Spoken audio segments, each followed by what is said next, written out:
क्योंकि जब तक आपकी इकोनॉमिक प्रॉस्पेरिटी नहीं होगी तब तक ये जो सवाल है जो आपने बोला जी हमारी आंखें नहीं मिलती, हम तो आपका और हमारा तो रहन-सहन सारी चीज़ें, ये तब तक रहती है जब तक आदमी का पेट भूखा होता है। जब पेट भर जाता है, उसको नौकरी मिल जाती है और नौकरी वो नागालैंड का आदमी अगर नौकरी दिल्ली में कर रहा है तो वो इंटीग्रेशन देश का हो जाता है। जी। अभी तक वो इंटीग्रेशन नहीं हुआ है तो इसलिए मैं जो ये कह रहा था कि भारत सरकार को भी इसके बारे में सोचना चाहिए। दो बार हुआ मैं अपने मां भाग जाते बाल से नहीं बोला है, बाल से नहीं।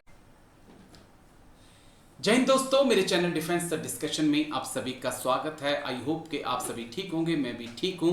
दोस्तों, हाल ही में मैंने 2 वीडियो बनाए थे जो नागालैंड के दीमापुर से थे, जहां पर दीमापुर में एक दुकानदार और एक लोकल के बीच जो है झड़प हो जाती है किसी बात को लेकर, शायद पार्किंग का कोई इशू था। उस वीडियो को काफ़ी लोगों ने देखा, पसंद किया, काफ़ी ज़्यादा कमेंट्स आए, लेकिन 2-3 जो कमेंट्स थे उन्होंने मेरा ध्यान अपनी तरफ खींचा। किसी ने कहा कि हम भारतीय नहीं हैं, हम नागालैंड अलग है, हम भारत का हिस्सा नहीं हैं। किसी ने एक ने कमेंट्स में लिखा कि हमारे जो खान पान है वो आपसे अलग है, हमारे नए नक्श आपसे अलग हैं, हम पूरी तरह से आपसे अलग हैं, हम भारतीय नहीं हैं।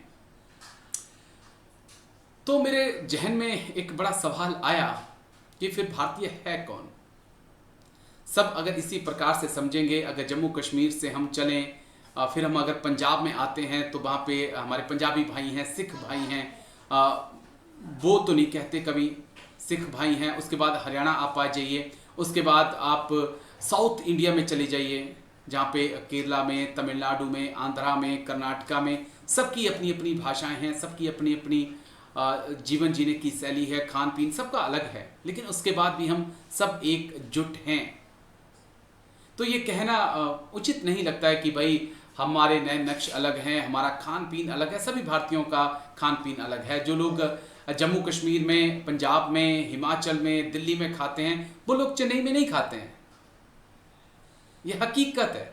और जो चेन्नई में खाते हैं वो लोग बिहार में नहीं खाते हैं, उनका भी खान पीन अलग है। तो खान पीन के आधार पर हम नहीं बंट सकते हैं। हम एक देश हैं, हमारी एक हम सब इंडियंस हैं और खान पीन हमें अलग नहीं कर सकता, हमारे नए नक्श हमें अलग नहीं कर सकते हैं। तो मैं बड़ा हैरान था उन कमेंट्स को देखकर कि हम भारत का हिस्सा नहीं हैं, हमारे नए नक्श अलग हैं। सबके नए नक्श अलग हैं भाई। ये 5 उंगलियां हैं, 5 उंगलियां हैं, मेरे शरीर की हैं, आपके भी शरीर की अपने हाथ की 5 उंगलियां देख लीजिएगा। ये 5 उंगलियां बराबर नहीं है। तो जब एक हाथों की 5 उंगलियां बराबर नहीं हो सकती हैं तो एक देश के सभी लोगों की शक्लें, सभी लोगों का खान पान कैसे एक जैसा हो सकता है? तो रही नागालैंड की बात, तो नागालैंड ब्रिटेन ने आपको अलग से आज़ाद नहीं किया है। ब्रिटेन जो जब गए थे, जब आप गुलाम थे, तब भारत के साथ ही आप गुलाम थे, भारत का ही हिस्सा थे, आप अलग नहीं थे।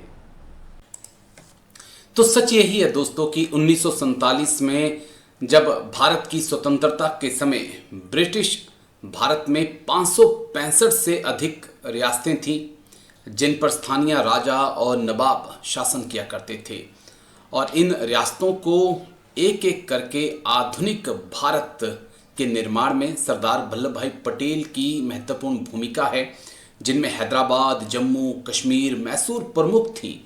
और इनमें कई रियासतें ऐसी थीं जहां पर भारतीय सेना को दखल देना पड़ा था भारत में इन रियासतों को शामिल करने के लिए। तो नागालैंड कोई अछूता नहीं है। नागालैंड में भी कुछ ऐसा ही हुआ। जब 1950 के दशक में वहां पर काफ़ी ज़्यादा हिंसा होने लगी, विद्रोह होने लगे, तो भारतीय सेना को वहां पर उतरना पड़ा और भारतीय सेना के साथ वहां पर टकराव हुआ। और आखिरकार 1955 में भारतीय सेना की जो टुकड़ी गई, उन्होंने उस विद्रोह को शांत किया और 1957 के आसपास आकर भारत सरकार और नागा लोगों के बीच विलय की बातचीत शुरू हुई, और जिसके अंतर्गत नागालैंड जो है 1 दिसंबर 1963 को भारत का 16वां राज्य बना। तो ये सिर्फ अकेले ये कहना कि नागालैंड के साथ ऐसा किया गया नहीं, 565 रियासतें थीं। आपको ये समझना होगा 1947 के वक्त पूरा भारत बिखरा हुआ था और उनमें हैदराबाद, जम्मू कश्मीर और मैसूर प्रमुख रियासतें ऐसी थीं जहां पर भारतीय सेना को भी कई जगह दखल देना पड़ा। यकीन मानिए, गोवा जैसे शहरों में भारतीय सेना को दखल देना पड़ा है, तब वो भारत में शामिल हुई हैं। और आज ये कहना 2025 में कि हम भारतीय नहीं हैं, हमारी शक्लें आपसे अलग हैं, तो ये कोई लॉजिक नहीं होता है। हम सब भारतीय हैं, चाहे फिर वो बात जम्मू कश्मीर से लेकर अरुणाचल तक की हो, अरुणाचल से लेकर गुजरात या केरला तक की हो, हम सब भारतीय हैं। यही एक सच है और आज नहीं तो कल आपको ये मानना ही पड़ेगा।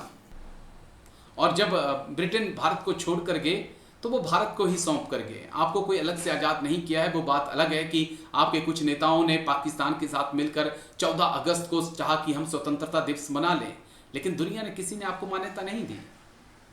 तो भूल जाइए कि आप भारत से अलग देश हैं, आप हमारा हिस्सा हैं, हमारे ही भाई बहन हैं और हम सबको मिलकर रहना है, हम सबको मिलकर रहना है और आगे बढ़ना है। नागालैंड को भी आगे लेके जाना है, पूरे देश को आगे लेकर जाना है। और कई नागालैंड के वीर योद्धा हैं जिन्होंने शहादत दी है इस देश के लिए। निम्बू साहब को भूल गए आप। ये बस मैं एक पॉइंट और आपसे समझना चाहूंगा, क्योंकि हम बड़े अहम इशू पे बातचीत कर रहे हैं। नागालैंड का ये इशू मेरे को तब से ये सवाल मेरे जहन में है जब से 14 अगस्त को नागालैंड में NSCN-IM की तरफ से जो है वो अपना स्वतंत्रता दिवस मनाया गया, उनका झंडा हेब्रोन कैंप पे फहराया गया। आज भी कई लोगों के कमेंट्स आते हैं और कहते हैं कि हम इंडियंस नहीं हैं, हम भारतीय नहीं हैं, हमारे नए नक्श आपसे नहीं मिलते हैं, हमारी आंखें और हमारा बातचीत का तरीका, रहन सहन, खान पीन आप लोगों से नहीं मिलता है। आज भी वो लोग इंडियंस खुद को मानने के लिए तैयार नहीं है।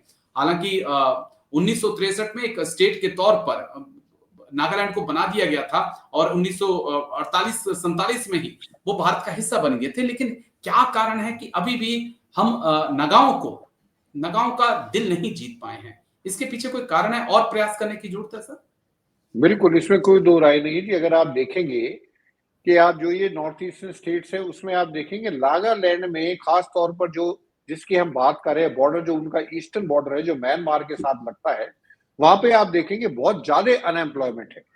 वहां पे जो भारत के अंदर जो तरक्की और मोदी जी जब से आए हैं तब से पूरा प्रयास किया जा रहा है कि नॉर्थ ईस्ट को बाकी भारत के साथ जो है इकोनॉमिक लेवल पे उस बराबर पे लाया जाए, क्योंकि जब तक आपकी इकोनॉमिक प्रॉस्पेरिटी नहीं होगी तब तक ये जो सवाल है जो आपने बोला जी हमारी आंखें नहीं मिलती, हम तो आपका और हमारा तो रहन सहन सारी चीजें ये तब तक रहती है जब तक आदमी का पेट भूखा होता है। जब पेट भर जाता है उसको नौकरी मिल जाती है और नौकरी वो नागालैंड का आदमी अगर नौकरी दिल्ली में कर रहा है तो वो इंटीग्रेशन देश का हो जाता है। अभी तक वो इंटीग्रेशन नहीं हुआ है, तो इसलिए मैं जो ये कह रहा था कि भारत सरकार को भी इसके बारे में सोचना चाहिए कि जो ईस्टर्न बॉर्डर है जो म्यांमार के साथ नागालैंड का बॉर्डर लगता है वहां पे अभी भी बहुत भुखमरी है, अनएम्प्लॉयमेंट है, जिसकी वजह से वो फॉरवर्ड नागालैंड का डिमांड कर रहे हैं। फॉरवर्ड नागालैंड चाहिए जिसमें जो म्यांमार में जो उनके जो स्टेट है उसके साथ और भारत की नागालैंड स्टेट, वो चाहते हैं कि हमारा अलग से देश होना चाहिए।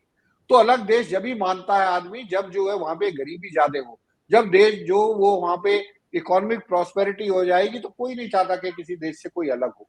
तो सबसे पहले भारत को ये फेंसिंग के अलावा वहां पे इकोनॉमिक तरक्की की भी कोशिश करनी चाहिए ताकि वहां का जो यूथ है, क्योंकि जो भी आप देखेंगे कहीं पे भी प्रोटेस्ट होता है, यही कहीं पे भी मार कुटाई होती है, वो ज्यादातर यूथ करते हैं।